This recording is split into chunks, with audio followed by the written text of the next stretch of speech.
Good morning, and Pravinji, many thanks for giving me the opportunity to speak here. Respected Secretary Sir, and the industry veterans like RG Sir, Raju Sir, and Simon.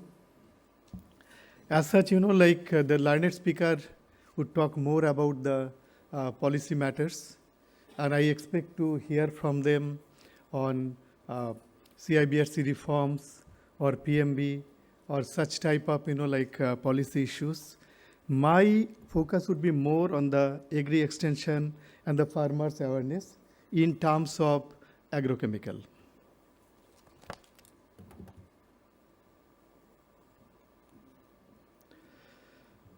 You all know that the agrochemical industry is a significant industry for the Indian economy.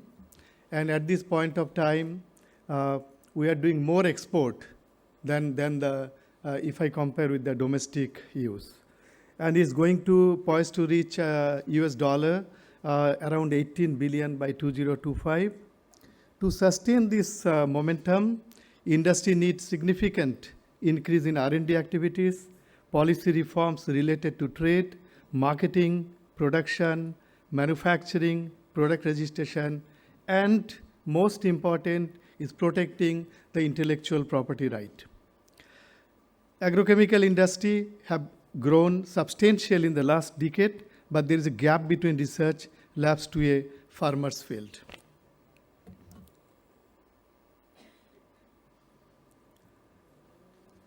You all know that Indian agrarian economy, almost 50% of the Indians are engaged in, directly or indirectly engaged in agriculture. There are around 13 crore, 138 million agriculture holdings in India, of which 80% are small and marginal farmers. Agriculture extension system is supposed to bridge the gap between research lab to a farmer's field, but the public extension services are highly skewed towards crop husbandry, ignoring allied sectors in India. We are not talking about the allied segment here anyway. Interestingly, we spend only, again, let me focus on the point, we spend only 0.7% of agriculture GDP on agriculture research and education, which includes extension and training, which is far below the recommended 2% by the World Bank. Major scarcity of extension officers at various levels in India. Only there are 90,000 posts filled up, and the position granted is around 1,40,000. So it is 50% of the positions are vacant. That is really serious. If you if you divide the number of landhold and number of officers engaged in agri extension, one extension officer is serving average 1,200 operation holding. So you can understand the situation in agri extension. The public sector extension is currently offering a one-size-fits all category of farmers and all kind of products. It doesn't work really. It cannot be. It cannot be one size fit. It varies from one region to another region, from one segment of people to another segment of people. Public extension in India are burdened with non-extension duties. I remained a civil service officer, so I understand the significance of this sentence very well.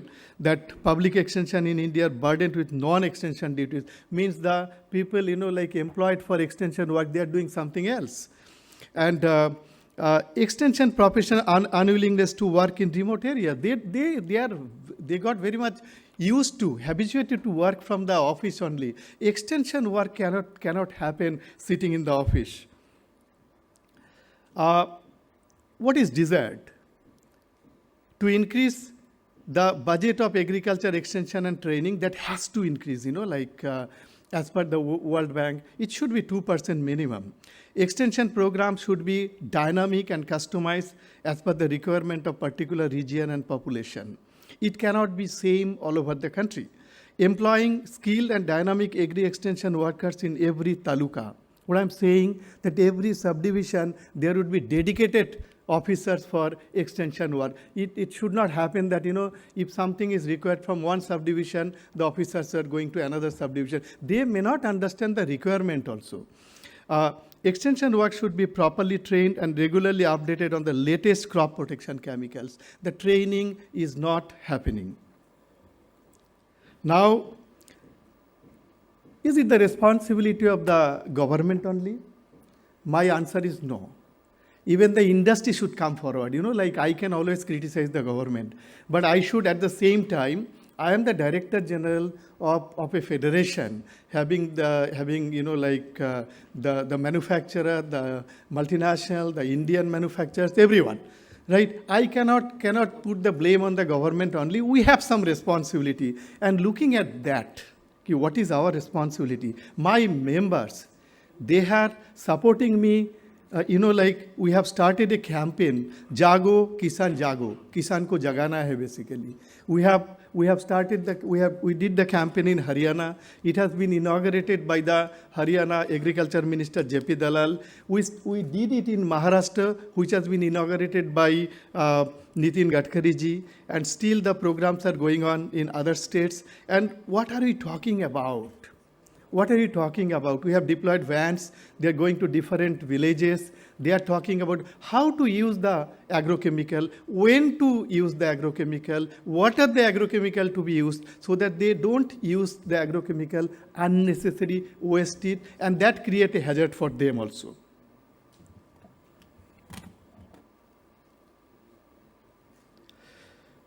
And we are conducting, with the help of our members, we are conducting farmers meeting in different villages and doing social media campaigns and spreading the thought on leaflet forms. Then door-to-door awareness. We are going to the dealers and distributors, as because the farmers are very much dependent on the dealers and distributors, right? So we are going to the dealers and distributors and making them aware so that they can make the farmers aware. And at the same time, the last one, that there's a lot of myths about agrochemical. I'm not talking all those things here, but we have started organizing, meetings from the civil society. You can say which one we very recently we did it in Delhi. Only the ladies, the Nari Shakti, they only participated. And they only run our family. They run our, kitchen. So we are now we'll be doing it in Ahmedabad on 2nd of March. So busting the myth about agrochemicals. And I have already talked about education on wheels, and we are also, satisfying the responsibility of the industry. And also the educating the educated. It is really meaningful, the government official. In the beginning, I told that, the extension officers are not trained properly, I don't know whether I should use that word, but anyway. So we are taking, we are requesting them to attend the different seminars and updating them, how to speak, what to speak in front of the farmers. That's all. Many thanks for giving me the opportunity to speak here. Thanks a lot.